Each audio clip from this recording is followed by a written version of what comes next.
Assalamualaikum warahmatullahi wabarakatuh. Apa kabar anak-anak? Semoga kalian dalam keadaan sehat dan tetap semangat walaupun belajar di rumah aja.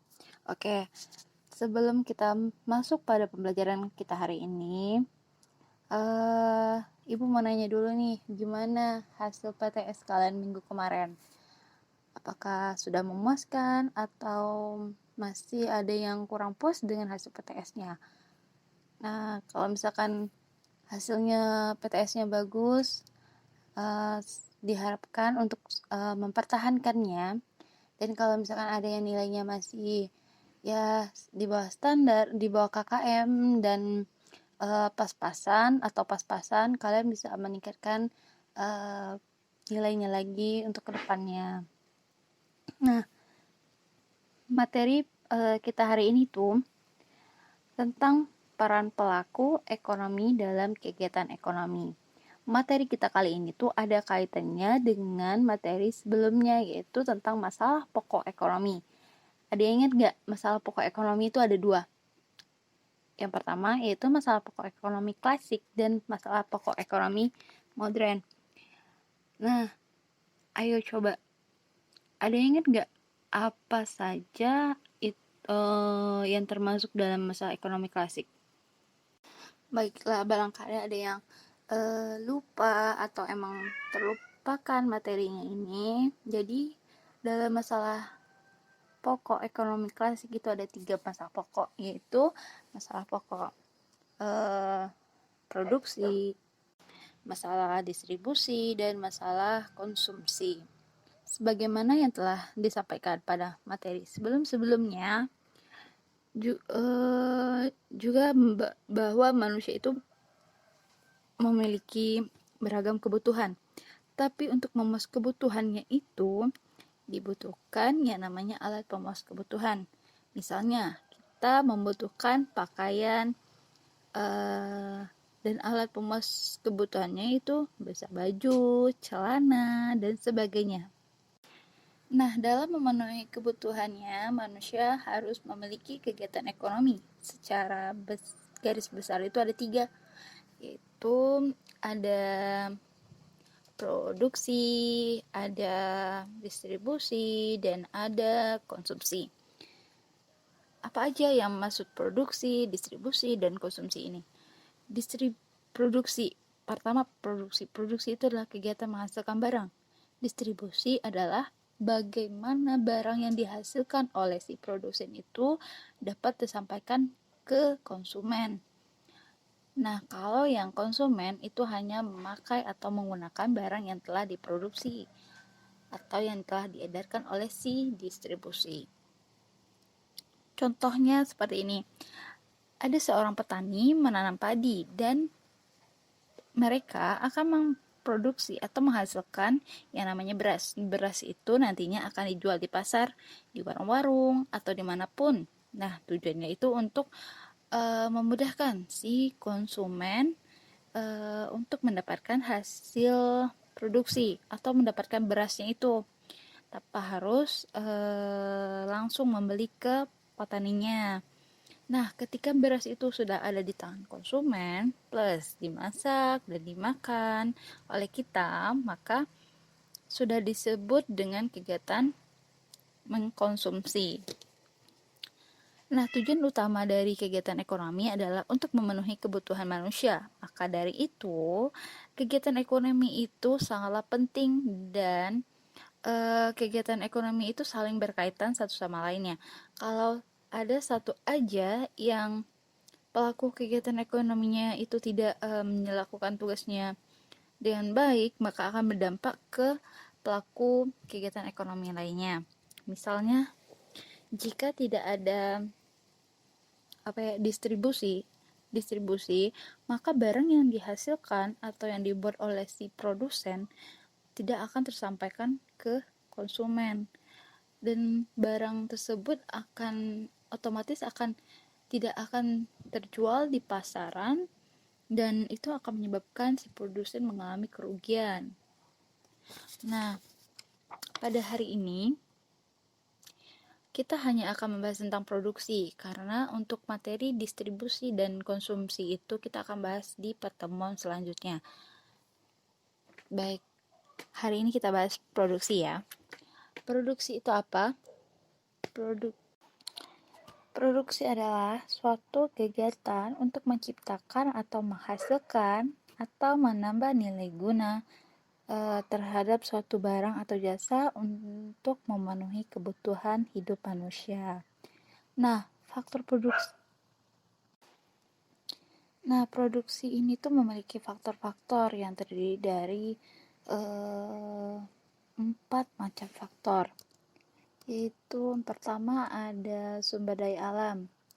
Sumber daya alam merupakan salah satu faktor produksi yang sangat penting karena sumber daya alam itu merupakan bahan pokok yang menjadi penentu diproduksinya suatu barang atau jasa. Misal kita memproduksi pakaian nih. Nah, bahan baku dari pakaian yang kita bikin itu adalah kapas. Nah, dalam proses produksi lah sebuah kapas itu akan dibentuk menjadi pakaian. Mulai dari pengambilan serat dari kapas, kemudian dipintal, dan kemudian ditenun, dan kemudian terbentuklah menjadi sebuah pakaian atau berupa kain gitu.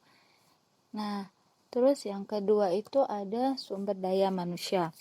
Sumber daya manusia ini bisa kita artikan sebagai tenaga kerja atau orangnya yang melakukan pekerjaan. Contohnya dalam produksi sebuah pakaian tadi, kalau tidak ada tenaga kerja, maka tidak mungkin serat kapas tersebut dapat terpintal dengan sendirinya tanpa ada campur tangan dari tenaga kerja. Ya, walaupun di zaman sekarang ini semuanya dapat dilakukan dengan teknologi yang canggih, akan tetapi untuk menjalankan sebuah teknologi yang canggih itu kita tetap membutuhkan yang namanya tenaga manusia dalam mengkontrol teknologi tersebut. Nah, terus yang ketiga ada modal. Modal juga menentukan sebuah produksi yang berjalan dengan baik atau tidak. Modal di sini tidak hanya berupa uang, akan tapi juga bisa berupa mesin, bangunan, tanah, dan sebagainya. Nah, terus yang keempat ada kewirausahaan atau skill. Seorang produsen itu harus memiliki skill yang bagus dalam mengelola perusahaannya, baik dalam perusahaan maupun keuangan dari si perusahaannya. Nah, ya kalau misalkan perusahaannya pengelolaan keuangannya tidak bagus, maka akan mempengaruhi kepada kinerja perusahaannya. Bisa aja perusahaannya bangkrut atau emang gulung tikar gitu. Nah, terus selanjutnya itu ada teori perilaku produsen. Teori perilaku produsen adalah teori yang menjelaskan tentang bagaimana tingkah laku produsen dalam menghasilkan produk yang selalu berupaya untuk mencapai efisiensi dalam kegiatan produksinya. Oke, selanjutnya kita akan bahas tentang konsep biaya produksi. Konsep biaya produksi itu adalah semua beban keuangan yang dikeluarkan oleh produsen untuk memproduksi suatu barang dan jasa. Nah, dalam konsep biaya produksi ini ada 5 macam biaya. Yang pertama ada biaya tetap atau biaya tetap total atau total fixed cost. Yang kedua ada biaya variabel total atau total variable cost. Yang ketiga ada biaya total atau total cost. Yang keempat ada biaya rata-rata atau average cost. Terus yang kelima ada biaya marginal atau marginal cost. Oke, pertama kita akan bahas tentang biaya produksi. Biaya tetap total atau total fixed cost. Apa yang dimaksud dengan biaya tetap total? Yaitu biaya yang jumlahnya tidak berubah saat jumlah produk yang dihasilkan bertambah. Jadi biasanya itu biaya tetap ini akan tetap dibayar walaupun perusahaan tidak melakukan kegiatan produksi. Contohnya perusahaannya tidak melakukan produksi, akan tetapi dia tetap membayar uang sewa, uang gaji karyawannya, dan biaya penyusutan lainnya. Nah, terus yang kedua itu ada biaya variabel total atau total variable cost. Biaya yang maksudnya itu adalah biaya yang jumlahnya berubah saat barang atau jasa yang diproduksi meningkat. Contohnya gini, kalau misalkan kita memproduksi 1000 tahu, kita membutuhkan 50 kedelai, 50 kilo kedelai. Dan saat kita akan meningkatkan produksi kita misalkan mau produksi 1500 tahu, maka kedelai yang kita butuhkan untuk memproduksi tahu itu harus ditingkatkan juga. Ya bisa aja kita membutuhkan kedelainya 75 kg, yang awalnya 50 jadi 75, maka itu akan meningkatkan juga daya beli kita terhadap kedelainya. Nah, jika biaya tetap ditambah dengan biaya variabel, maka akan menghasilkan yang namanya biaya total atau total fixed cost. Oke, kita lanjut ke total biaya fixed cost. Total biaya atau total cost yaitu keseluruhan biaya yang dikeluarkan oleh perusahaan dalam melakukan proses produksi. Nah, adapun rumus dari biaya total ini yaitu TC sama dengan TFC tambah TVC. TC itu total cost, TFC itu total fixed cost tambah total variable cost. Rumusnya seperti ini. Dan ini ada contoh soal. Contoh soalnya itu, Andi mempunyai usaha produksi gerabah. Aldi mengeluarkan biaya 15 juta untuk membayar pegawainya dan sewa tempat usahanya. Aldi mengeluarkan biaya 25.000 untuk keperluan bahan baku setiap gerabah yang diproduksi. Berapa biaya total yang dikeluarkan Aldi jika memproduksi 500 gerabah?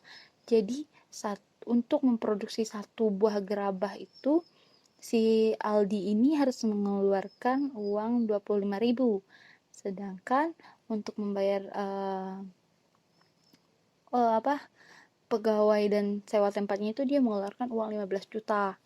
Oke, kita cari dulu. Yang pertama kita ketahui TFC-nya itu 15 juta, VC variable cost-nya itu 25.000 dan Q-nya sama dengan 500. Q di sini yaitu jumlah barang yang diproduksi.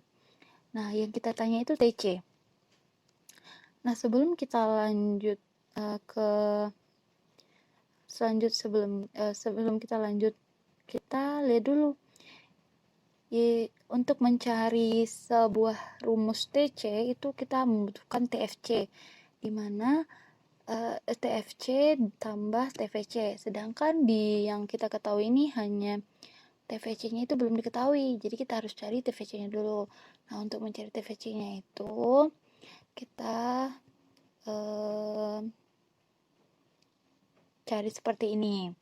TVC sama dengan VC kali Q. Jadi 25.000 dikali 500 dan mendapat hasil 12.500. Nah, karena TVC dan TVC-nya udah ketemu, maka kita masukkan ke dalam rumus.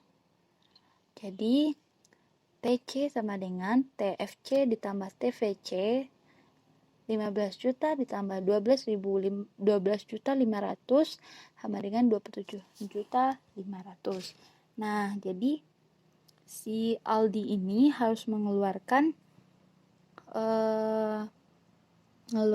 biaya untuk memproduksi 500 gerabah itu sebesar 27.500. Nah, selanjutnya itu ada biaya rata-rata atau average cost, yaitu biaya yang dikeluarkan untuk menghasilkan satu unit produksi. Nah, rumusnya itu yaitu AC sama dengan TC per Ki. Ki di sini artinya kuantitas atau jumlah produksinya. Oke, untuk selanjutnya ada biaya marginal, yaitu kenaikan biaya total yang disebabkan oleh bertambahnya satu unit produksi. Rumusnya itu yaitu MC sama dengan perubahan TC per perubahan Ki. Oke, selanjutnya kita akan membahas tentang konsep penerimaan. Konsep penerimaan. Penerimaan merupakan hal atau tujuan lain dari produsen untuk memproduksi suatu barang atau jasa, yaitu laba dan keuntungan. Mana ada sih produsen yang mau memproduksi barang dan jasa tapi tidak mendapatkan keuntungan? Dari mana produsen mendapatkan keuntungan itu? Keuntungan itu dapat diperoleh dari penjualan barang dan jasa. Nah, ada 3 macam jenis penerimaan, yaitu penerimaan total atau total revenue, yaitu jumlah keseluruhan penerimaan produsen dari hasil penjualan barang dan barang yang diproduksi. Nah, rumusnya itu yaitu TR sama dengan P kali Q. P di sini itu harga kali kuantitasnya. Terus yang kedua, nah selanjutnya itu ada average revenue atau AR. Maksudnya itu yaitu penerimaan produsen pada setiap hasil produk yang terjual. Rumusnya itu yaitu AR sama dengan TR per Q sama dengan P kali Q per Q sama dengan P. Nah, jadi kalau kita singkat aja rumusnya itu AR sama dengan P. Nah, selanjutnya itu ada marginal revenue atau MR, yaitu tambahan penerimaan yang disebabkan oleh bertambahnya jumlah produk yang dijual. Rumusnya itu MR sama dengan perubahan TR per perubahan Q. Jadi perubahan total revenue per perubahan kuantitas. Nah, untuk contohnya kalian bisa lihat di slide PPT ini ya. Coba kalian amati dulu gimana-gimananya.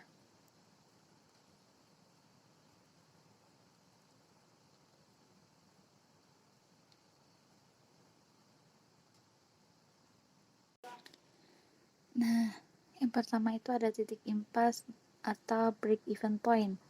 Break even point adalah suatu titik di mana perusahaan itu tidak memperoleh laba ataupun dia tidak memperoleh kerugian. Nah, di sini rumusnya itu ada BEP sama dengan TVC per P kurang AVC. TVC ini adalah biaya tetap total, P harga, AVC itu biaya variabel rata-rata per unitnya, dan Q itu ada kuantitas atau jumlah produk yang dihasilkan. Nah, terus yang kedua itu ada laba atau rugi. Suatu kegiatan ekonomi, seorang pengusaha atau produsen itu tidak hanya berhenti pada konsep titik impas, tetapi seorang produsen itu pasti akan selalu memaksimalkan laba dan meminimalkan kerugian. Oleh karena itu, produsen harus mengerti konsep laba atau rugi dalam sebuah perusahaan. Jadi kalau misalkan selanjutnya kita akan bahas tentang laba maksimum. Dengan adanya perhitungan laba atau rugi akan mempermudah produsen untuk mengetahui prospek perusahaan ke depannya. Kalau misalnya perusahaannya memperoleh laba yang besar, maka dipastikan prospek perusahaannya itu ke depannya akan baik. Dan sebaliknya, jika perusahaan itu mengalami kerugian, maka prospek kedepannya juga akan buruk dan bisa-bisa mengalami kebangkrutan. Maka dari itu, kita harus mempertimbangkan laba maksimum yang ingin kita capai. Caranya bagaimana? Caranya itu kita bisa melihat apakah biaya marginal dan penerimaan marginal itu sama atau tidak. Jadi rumusnya kayak gini, laba maksimum sama dengan penerimaan marginal kurang biaya marginal. Itu. Oke, sampai di sini materi kita kali ini. Apakah ada yang ingin bertanya? Kalau ada yang ingin bertanya, silahkan tulis di kolom komentar atau bisa japri ke saya langsung. Kalau tidak ada yang ingin bertanya, maka Ibu bisa anggap kalian sudah mengerti dan paham dengan materi kita kali ini. Nah, untuk materi distribusi dan konsumsi akan dijelaskan pada pertemuan berikutnya. Nah, pada slide berikut ini ada beberapa soal yang akan kalian jawab dan tolong diperhatikan lagi petunjuk dari soal ini ya. Nah, sebelum kita mengakhiri pembelajaran kita hari ini, Ibu akan memberikan sebuah kesimpulan dari pembelajaran kita. Kesimpulannya adalah manusia memiliki kebutuhan yang beragam untuk memenuhi kebutuhan itu. Maka adanya yang namanya kegiatan ekonomi. Kegiatan ini adalah salah satunya dilakukan oleh si produksi, di mana produksi adalah kegiatan yang menciptakan atau menambah nilai guna dari suatu barang dengan proses yang cukup lama, dengan faktor-faktor yang cukup banyak, serta perencanaan biaya dan penerimaan yang harus detail agar produksi itu dapat berjalan dengan baik. Oke, sampai di sini Ibu ucapkan jangan bosan-bosan kita untuk belajar dan semangat. Jaga kesehatan, patuhi protokol kesehatan. Kalau misalkan kalian ingin keluar dari rumah atau kemana aja. Sekian, assalamualaikum warahmatullahi wabarakatuh. Selamat pagi.